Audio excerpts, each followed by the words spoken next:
একটা প্রাইভেট কোম্পানিতে চাকরি করতাম। ওই কোম্পানিতে হাসান নামে বড়াইগ্রাম থানা চড়ুইকুলি ওর বাসা। ও এখানে হচ্ছে চাকরি করতো। পরে ওখানে চাকরি করার পরে আমাদের দুইজনের সম্পর্ক হয়।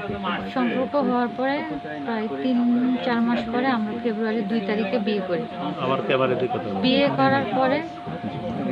বিয়ে করার পরে হচ্ছে 1.5-2 মাস থাকার পরে ও ওখান থেকে পালায়া চলে আসার পরে তখন আমি ওর কোনো অ্যাড্রেস জানতাম না। তারপর ওর ফেসবুক আইডিতে ওর যত ফ্রেন্ডস ছিল সবগুলো ফ্রেন্ডকে আমি আমার ফ্রেন্ড বানানোর পরে ওদের সবার সাথে কথা বলে ওর আমি ডিটেলস ওর বাড়ির ঠিকানা পর্যন্ত আমি জানতে পারি। তারপরে ওরা ওই ঠিকানা অনুযায়ী আমার সাথে কথা বলে, আসতে বলে আমাকে। তারপর আমি ঈদের পরের দিন অর্থাৎ 9 তারিখে আমি ওর বাড়িতে আসি। বাড়িতে আসার পরে হচ্ছে ও আমাকে অনেক মারধর করে বাড়ি থেকে বের করে দেয়। তো বাড়ি থেকে বের করে দেওয়ার পরে ওর প্রতিবেশীরা না আরও মানে অন্য কোনো দূরের কোনো লোক হবে, তারা আমাকে মেডিকেলে ভর্তি করায়। তো মেডিকেলে ভর্তি করানো থাকা অবস্থায় আমাকে ওর হয়তো বা কোনো লোক বা জামায়াতের কিছু লোক ছিল, জামায়াতের অনেকগুলো লোক ছিল। তারপরে ওদের মধ্যে আমি নাম জানি না, তবে একজনের নাম আকাশ ছিল আর আরেকজনের নাম হচ্ছে জুবাইর ছিল। তারপরে ওর ভাই হারুন ছিল, ও শিবিরের দল করে। তো এরা সবাই হচ্ছে আমাকে আনতে গেছিল, 15 থেকে 20 জন লোক।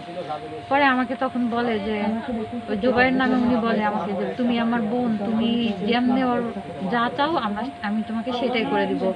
ও বলছে যে তুমি যদি এখনই বলো, তুমি যদি ওর সাথে সংসার না করতে চাও, তোমার মোহরানা 2 লাখ টাকা আছে, 3 মাসের খাবার খরচ যা আছে আমি সব কিছু তোমাকে হচ্ছে দিয়ে এখানে ডিভোর্স দিয়ে আমি তোমাকে পাঠাই দেবো, সসম্মানে তোমাকে পাঠিয়ে দেবো। আর যদি তুমি সংসার করতে চাও, তুমি যেভাবে সংসার করতে চাবা তোমাকে আমি সেভাবেই সংসার করাবো।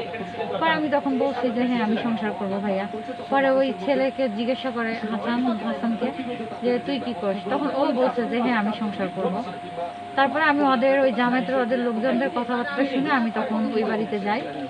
তখন 9 তারিখে রাত 11:30টার দিকে যাই। 9 তারিখে আমার কাছ থেকে ফোন নাই। 10 তারিখে আমার কাছে ফোন ছিল, এর মাধ্যমে আমি কয়েকজনের সাথে একটু যোগাযোগ করতে পারছি। 11 তারিখে ও আমার কাছ থেকে ফোন কেড়ে নেয়। 11 তারিখে ফোন কেড়ে নিয়ে আমাকে অনেক মারধর করে আর বলে আগেরবার তো হসপিটালে ভর্তি ছিলি, এবার তো কে হসপিটালে ভর্তি করবে, এবার ডাক।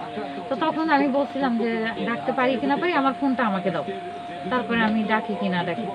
তখন আরও আমাকে বেশি মারধর শুরু করছিল। এর মধ্যে জড়িত ওর ভাই ছিল, প্রতিবেশী কয়জন ছিল, কিন্তু আমি ওদের নাম জানি না। ওর ভাইয়ের নাম জানেন? হ্যাঁ, ওর ভাইয়ের নাম হচ্ছে হারুন। তো তারপরে হচ্ছে আমি ওখান থেকে পালানোর চেষ্টা করি, তো পালায় যাইতে পারি নাই। তখন ওরা আমাকে আবার ধরে একটা কারেন্টের পোলের সাথে বাঁধে আমাকে বলে যে হচ্ছে তুই এখান থেকে ডিভোর্স দিবি, ডিভোর্স না দিলে এখান থেকে যাইতে পারবি না। আর এর মধ্যে আমার হাজব্যান্ড যে ছিল হাসান আর জুবাইর, এরা দুইজন মিলে আমার মাকে ফোন করে বলে যে আপনার মেয়ে যদি ফেরত যাইতে চায় আর আপনার মেয়েকে যদি আপনি দেখতে চান তাহলে ডিভোর্স পেপারে সিগনেচার করে চলে যাইতে বলেন, আর না হলে আপনার মেয়ের আপনারা লাশও খুঁজে পাবেন না। এ কথা বলে তখন আমার মা আমাকে ফোন দিয়ে বলে যে মা তোর জীবনটা আগে, আর তুই বেঁচে থাকলে অনেক কিছু করতে পারবি, তোর দরকার নাই, তুই ডিভোর্স পেপারে সিগনেচার কর। তারপরে আমি সিগনেচার করিনি। তারপরে ওরা ওই রাত্রে আমাকে অর্থাৎ 15 তারিখে রাত 12:30 থেকে 1টার দিকে হবে, ওরা আমাকে অনেকভাবে মারে, ঘরের মধ্যে আটকে রাখে। এখানকার স্থানীয় একটা পৌরসভার কাজী, আমি ওনার চেহারা দেখলে চিনতে পারবো, কিন্তু আমি নাম জানি না। ওই কাজী তখন ওদের বাড়িতে নিয়ে যাওয়ার পরে আমাকে হচ্ছে সিগনেচার করায়, কিন্তু আমি কাজীকে ইশারা দিয়ে অনেকবার বলতেছিলাম। আমার হাতে অনেক স্পটের দাগ ছিল, মারের দাগ ছিল, তারপরে আমি চোখ দিয়ে পানি পড়তেছে। আমি তখন ওনাকে বলতেছিলাম যে আপনি কালকে দিনের বেলা আসেন।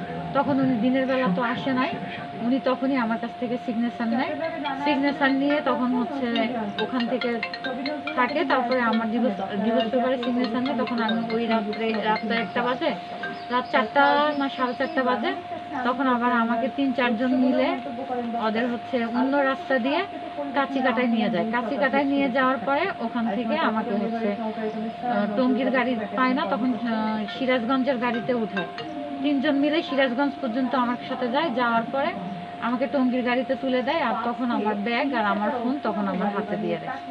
তারপরে আমি অসুস্থ ছিলাম, আমি এখন পর্যন্ত অসুস্থ, আমি ভালোভাবে হাঁটতে পারি না। আমি আপনি তারপর চিকিৎসা নিয়েছেন কোথায়? আমি টঙ্গী সরকারিতে চিকিৎসা নিচ্ছি, ওখানকার কাগজও আমার কাছে আচ্ছা আছে। আপনার নামটা বলেন তো একটু নাম। জান্নাতুল। আচ্ছা, আপনি যে এই আরেকটা কাজ হলো, আপনি হাসানের নামে অভিযোগ বললেন, হারুন আপনার কি কি? হারুন হচ্ছে ওর ভাইয়ের সাথে ছিল, ও আমাকে মারধর করছে। আর তারপরে বলছে যে ওর ভাইকে ও উৎসাহিত করছে, ও বলছে যে ওকে মারে ফেললে কি হবে, কে কি করতে পারবে, আমাদের কেউ একটা বালও ছিটতে পারবে না। আমি হচ্ছে এই শিবিরের দল করি, আমার কি দলের ক্ষমতা কম আছে? উনি এভাবে বলছে।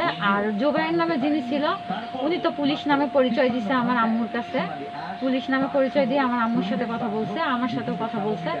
উনি বলতেছে যে এই মেয়ে যদি এখান থেকে পালায়া যায় তাহলে হচ্ছে তুই 1.5 থেকে 2 লাখ টাকার মামলা দিবি, আর হচ্ছে বলবি যে কাপড় চোপড় ছিটাইয়া দিয়ে রাখবি ঘরের মধ্যে, রাইখা করবি যে ঘর থেকে টাকা পয়সা ও চুরি করে নিয়ে পালাই গেছে এখান থেকে। জোবাইর এই কথা বলছে। ঠিক আছে, মোটামুটি হয়ে গেছে।